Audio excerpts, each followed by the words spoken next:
Well guys, I want to go ahead and have a little chat today about a video that has picked up some steam on YouTube, alright? You look at the thumbnail here, Tesla, Savior or Fraud, a 33-minute episode done by Real Vision, which is a YouTube channel. This video has picked up quite a bit of steam in the Tesla community over the past week. The video's only been out for about a week. It's got 50,000 plus views, says Tesla stock, Savior or Fraud, question mark, Bulls versus Bears, Real Vision documentary. I thought this would be real interesting to watch. I watched the Real Vision video they did a few months ago about the possibility of a retirement crisis hitting the United States, and that video was very well done, very professional. Click on this video and I thought it was interesting. Right off the bat, you see something you don't usually see, more thumbs down than thumbs up. Okay, that was like a little interesting. And then the first two comments come up, says damn, short sellers are so desperate, laugh out loud. Next comment down says from short sellers for short sellers. So right off the bat, it was kind of obvious that obviously this was probably a very biased piece, more toward the short side than the long side, even though it was supposed to be Bulls versus Bears, right? It obviously doesn't seem that way. So as we kind of go through this video, I can't show you actual video clips because I'm not sure if they'd copyright strike me or whatnot, but I'll show you screenshots and I'll kind of talk about, first off, they kind of got one of the main characters here, Ross Gerber. He's a Tesla bull. Then they got one of the more bearish guys named Mark Spiegel. He's a short seller on Tesla stock. Then they had this lady who's an actual reporter around Tesla stock. She calls Tesla a mess. That's her quote. She kind of goes into Tesla a bit. She's like, Tesla's a mess. By the way, if you're just new here and this is for whatever reason your first video you ever seen on my channel, I'm definitely biased toward Tesla as far as a positive company. I think Tesla, I've made videos on the channel before why I think, you know, Tesla has a potential to go to like $3,000 a share over the next 5 to 10 years. So needless to say, I'm one of the biggest bulls out there. I might not be the biggest Tesla bull, but I'm certainly one of the biggest Tesla bulls, okay? So I just want to make that very clear if anybody's new to this channel, okay, and just seeing this video for the first time, all right? Kathy Ark from Ark Invest is on the program. She says Tesla is disrupting the existing world order and people don't like that. And that's one of the reasons she kind of goes into why, you know, Tesla gets so much hate and so much negativity around this stock. You know who shows up in this video? Montana Skeptic. Like I said, this was a very professionally done video. The editing is unbelievable. Like for a YouTube video, it doesn't get better than this. And in terms of editing and in video equipment and whatnot, the audio is perfect. Montana Skeptic is there, okay? Montana Skeptic is kind of arguably the most famous short seller. It was like he was an anonymous person, and then Elon Musk ended up doxing him. That was sometime in 2018. Well, somebody told Elon Musk about him. Then Elon Musk called his boss, and you know, there was a whole bunch of drama there. And needless to say, now he's out in the public. He doesn't write negative about Tesla anymore. He still is negative about Tesla. Let's be very clear about that. But he doesn't write negative about Tesla anymore. So that's just something to think about. He used to write, you know, a ton of negative articles about Tesla all the time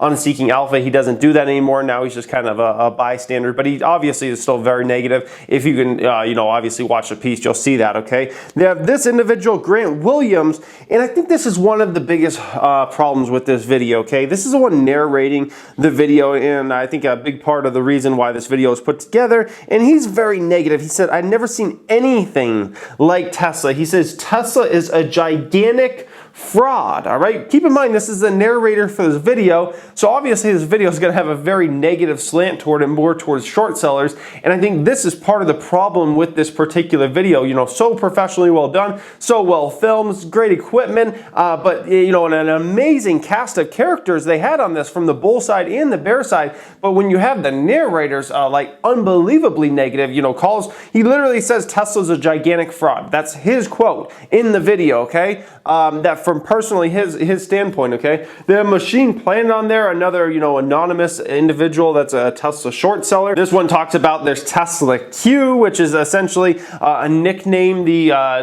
kind of the bearish people on Tesla like to call themselves. Basically, when a company usually goes into bankruptcy, they put a Q at the end of their ticker symbol, and so they kind of use it as Tesla Q. They think it's a funny thing to do, okay? This Machine Planet says lying is like breathing for Tesla. They don't know know the difference anymore, okay? They're saying Tesla and Elon Musk just a bunch of liars over there. They consistently lie, and they don't even know the difference between lies and truths anymore. They're almost kind of like if you would think about somebody as like a pathological liar, you know, where they kind of like believe their own lies. That's where like he's kind of, you know, going to with Tesla, all right? They have Lawrence Fossey, once again, that's Montana Skeptic, the probably most famous short seller in terms of writing articles that were very negative around Tesla. He says he never shorted a stock except Tesla. And, you know, Montana Skeptic, I will say, I don't know what it is. I kind of like that guy, but even though he's super negative on Tesla, I'm super positive. I kind of like that guy, and I actually do kind of believe him in this situation. He thinks he's right on this. He thinks Tesla's a fraud, and you know, the company's going downhill and this and that. You know, and that's his opinion, but I do kind of believe him in the sense that he probably hasn't shorted stocks before, okay? Then this video starts going into the kind of the same bull versus bear debate that we have consistently with Tesla stock. They go into how Tesla's lost so much money over the past few years, how all the other automakers, you know, make so much in profits. Then obviously they have Kathy Wood, CEO ARK Invest. She, you know, says Tesla's a replay of Amazon. That's her quote once again. She says Tesla's a replay of Amazon, meaning like Tesla's going to be a massive company. Amazon used to get a ton of hate back in the day when they weren't really making any money. People are like, what is this company? They don't make any money. Look at what Walmart makes for profits. Look what this company makes for profit. And you have Amazon. They're not making any money, or sometimes they're losing money, and they're you know, spending so much money on all this infrastructure, and it's not adding up to anything. And that was the thoughts around Amazon for a long time, really up until like the past 2 or 3 years. It wasn't until like the past 2 or 3 years that Amazon really started to all of a sudden rake in the profits. You go back prior to like 2 or 3 years ago, like profits have been non-existent for Amazon for like 20 years, okay? Basically since the company was created and whatnot. Obviously this Ross Gerber, he goes into how autopilot's so amazing and the cool tech around Model 3 and how there's so much out in front of everybody. Then the bears come out and they're like, oh yeah, there's so much competition coming. Look at Porsche's coming and Audi's coming and everybody is coming and whatnot. And it just kind of goes into the same points we talk about on the bullish side with Tesla and the bearish side. You know, the company that's out in front of everybody, or the company that's losing all the money, and they're not making any money on the bottom line. It's the same thing as always, okay? Machine Planet then goes in to say Elon is a fake engineer. He's a fake scientist. He's a fake prophet. Obviously, Machine Planet is not very positive around Elon Musk. Then they switch it over to Kathy Wood. She says Elon Musk is our Thomas Edison. I mean, does the praise get much higher than that, okay? That's unbelievable. And they go back to one of the short sellers. He compares Tesla to a hooker. Literally, like you watch the video right there, like he's comparing Tesla to like a hooker pretty much. Unbelievable. And, a lot of this is just the same old stuff. And like I said, there was definitely more negativity slant in this video. Now, the most frustrating part for me of this entire video, like most of it was just, the same old bull versus bear debate, and it was obviously way more negative slanted than positive slanted toward Tesla. But this part really frustrated me. I'm just like, this is just a stupid part, okay? They show some video shots of what is supposed to be the Tesla Shanghai Factory, all right? And they're like, oh, look at it, it's just muddy fields and whatnot. This was like such, in my opinion, just a stupid part, because who knows what field that even was, okay? But if we look, there's literally a YouTube channel you can go to. It's in Chinese, unfortunately, but it doesn't really matter. That literally shows updates of Tesla's Shanghai Gigafactory. And what you'll see from this YouTube channel, I would say the factory is coming along very quickly, okay? The foundation work's already pretty much done. They're already starting to build a lot of the structural work for this Gigafactory out in Shanghai. And needless to say, in Shanghai, they can more than likely build 24 hours a day. That factory is coming along very quickly. So I think that part where they're just like, oh yeah, look at the factory is a bunch of mud or something, that was just a stupid part in my opinion. It was just something that should have not been in that video in my opinion. That was a huge mistake on their part. Now, I want to talk about something even bigger here. If we look at this video, once again, I want to go back to thumbs up versus thumbs down ratio. Once again, more thumbs down than thumbs up. And it just kind of got me to think for a minute. I'm like, why does a video have that much negativity around it? And I kind of thought about like the most hate I ever got in the video, and I think it was the Bitcoin crash coming 2018 video. I did this when Bitcoin was pretty much at its peak and all cryptocurrencies were at their peak. This was like November 2017. I put out this video. It got a massive amount of views for the channel, especially at that time. We didn't even have 100,000 subscribers, and it got like 300,000 plus views in a very quick amount of time. It went huge in the crypto community and whatnot.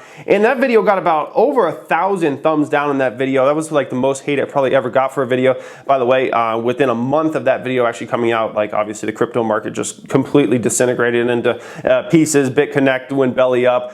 Bitcoin went from 20,000, I don't know, 5,000 or whatever it was. Ethereum, everything just crashed. Okay, but needless to say, like that was probably the most hate I ever got. And I was just thinking, like, why so much hate for that video? And here's kind of my thing with that video. I think why a video like that gets a lot of hate is because it's so professionally done, and it's done from like almost like a media standpoint, and you kind of expect things to kind of stay as least biased as possible, and you kind of expect there not to be slants one way or another, whether it's bullish or bearish. And the fact that there was way more slants toward the bearish side of this, I think a lot of people just don't respect that, and they're expected, if this is like a media outlet putting this out, you're doing this so professional, you're supposed to be giving both sides equally. This clearly was not a documentary that was done equally. It was clearly more slanted toward the negativity around Tesla, and how Tesla's a fraud and it's going to go belly up and blah, blah, blah. And that really frustrates people. I think, I give my opinion on stocks all the time, negative, positive, or whatever, but people just kind of like understand that because that's my channel, that's who I am, and I'm giving my opinion on these different stocks and different moves that are happening in the market. But when you're a professional media organization, I think people expect you to try to be as unbiased as possible. Same thing as like the news or whatnot. I think that's why people get frustrated with like a lot of the news outlets, whether it be CNN or Fox News or whatever, because they're obviously slanting things. CNN slants things way more to the Democratic side and like positive around Democrats, and obviously Fox News slants everything positive around Republicans. And I think just people hate that. They just hate the fact that when you're a big media outlet or something that's doing professional type organization, you're slanting things to be biased. If you're an individual and you're biased one way or another, positive, negative, it's one thing. But when you're an actual outlet like this, I don't think people like that type of stuff at all. And I think that's why there's so much negativity around that video and why it has more thumbs down than thumbs up. And that's pretty rare to see on YouTube videos in general, guys. So anyways, let me know your opinion on that documentary if you watched it in the comment section. If you're going to go watch that documentary, let me know also in the comment section what your opinion is after you watched it. I really want to hear from you guys. I'll be reading through all those comments. I want to hear from you guys on your opinion on that if you end up seeing it, all right? Thank you for watching and have a great day.